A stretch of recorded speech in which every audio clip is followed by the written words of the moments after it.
Hi everybody, Stuffin' Things here with another tutorial. Today we're going to talk about the Pop Shuvit. The Pop Shuvit is a great trick, it's a lot of fun, it looks really good, and it's probably a really good one to start out on if you want to try a trick that separates your feet from the board. So even if you don't have an ollie yet, you can do a small Pop Shuvit, and actually it can help you develop some pop and understand how the board comes up into the air, and it can actually help you learn how to ollie. So I usually like to start out my tutorials by talking about foot position. So I'm just going to give you the overall foot position, but there's going to be a whole second part to this video. The second half is going to be about our feet and what their role is and how they work. But for now, here's a pretty good position to get us started.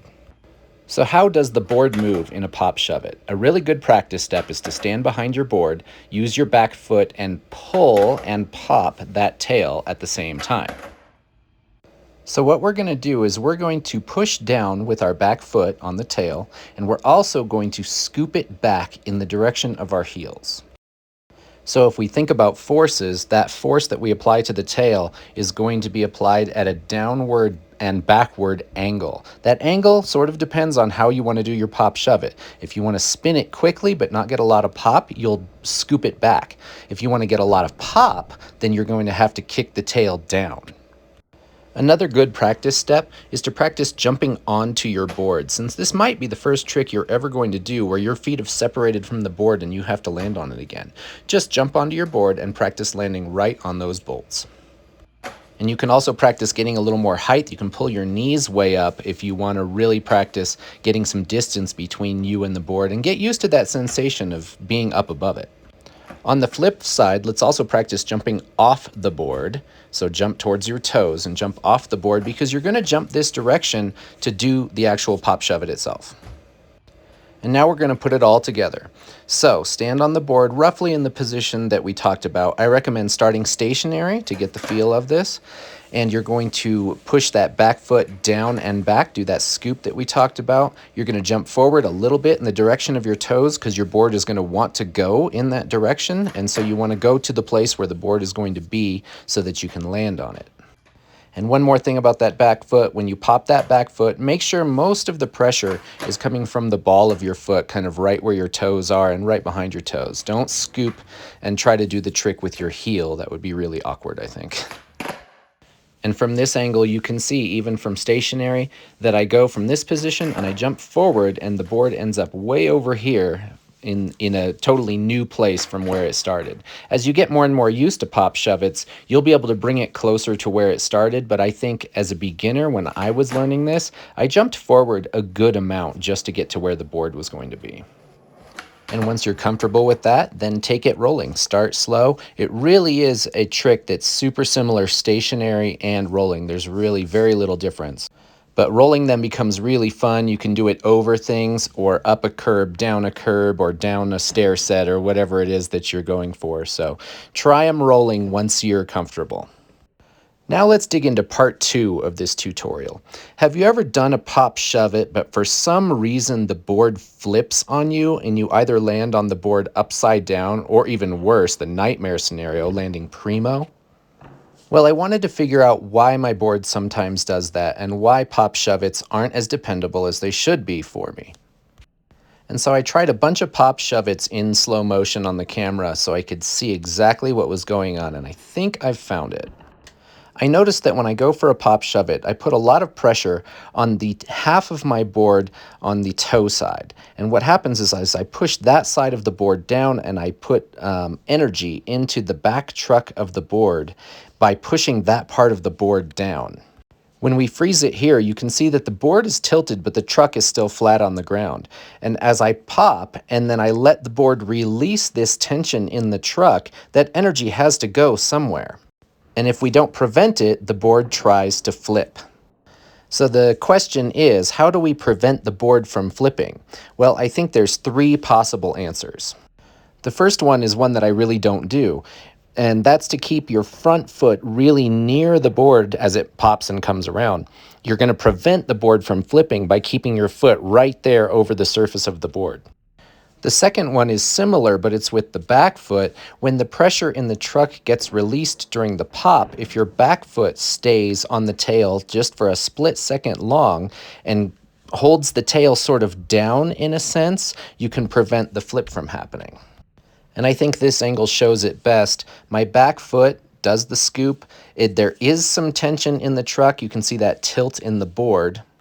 But as we go forward a few frames, you can see the wheel just under my heel there, but you can also see that my foot is still pushing the board down and back.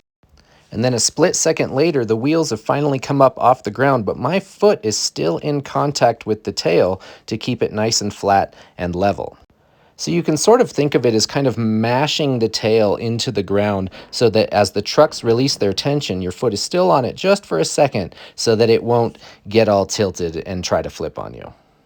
So the third way to try to make it so that the board won't flip is all about foot position. And I think it mostly has to do with the back foot. You've probably heard some people say that when you do a pop shove it, hang your toes off the tail. But if we hang our toes, we're going to put pressure on that toe side of the board and likely compress that truck. And now we have to deal with the energy that we've put into that truck. So my last technique for getting the board to not flip is to figure out how to not compress that truck. So instead of putting lots of pressure on the toe edge of the board, let's pull our foot back, hang our heel out a lot more, and now when we push the tail down, we're going to push down right in the middle of the truck. And I'm sure that you can adjust your feet, go back and forth, and figure out exactly what works for you. But if we bring our foot back and hang our heel more, then we get a lot less compression in that truck. So in this example, I brought my foot a lot farther back, hanging my heel a lot. As I push down, I'll get a little bit of compression in the truck, but a lot less than if I was really hanging my toes over a lot. And I've noticed for me that as I bring my foot back like that, my consistency in getting the shove to do the right motion is really increasing, and I'm a lot less worried about that flip happening. So I think this is the simplest way, at least for me and in my brain. Pull that foot back, hang that heel a little bit more so that you don't put too much force onto the toe edge of the board. And so to sum up the back foot, if our back toe is hanging a lot, we're going to put a lot of force on that toe edge of the board. If we pull that foot back and hang the heel more, now the force goes more into the center line of the board and we won't put compression into the truck. Now I do want to spend a little bit of time talking about the role of the front foot and where it should be, but I think this one's a little bit easier to understand and a little easier to dial in. The front foot basically controls the amount of pop you want to put on the board. If you put your front foot over the bolts, then you're not going to get very much pop, but it is easier to control the board. If you bring your foot a lot farther back and closer to the tail, then you're going to get a lot more pop, but I think it's a little harder to actually control where the board's going to go. So these two right here are really good examples. This is me with my foot on the bolts, and I don't get very much pop, but it's really easy to spot the board and then land on it again. And on this one, I brought my foot way farther back, closer to the tail than I normally do, and I got huge pop out of it. This is easily the highest pop shove it I have ever done. I went to the sky on this one. So if you want more pop, bring that front foot back closer to your back foot. And once I learned this, I tried a bunch more in my garage to see if I could get them to really pop, and I really, really can. It's making a big difference for me. It's just a matter of getting back on the board because I'm so high up in the air, higher than I'm used to at least. And so I think that's just about everything I know about the Pop Shove It. So play with those feet, move them around, figure out what works for you in the different directions for pop or for control. If you have any questions, please leave them in the comments. Hit that like button if you like this video, and hit that subscribe if you'd like some other tutorials and like to see more of this kind of thing in the future. Thanks for watching.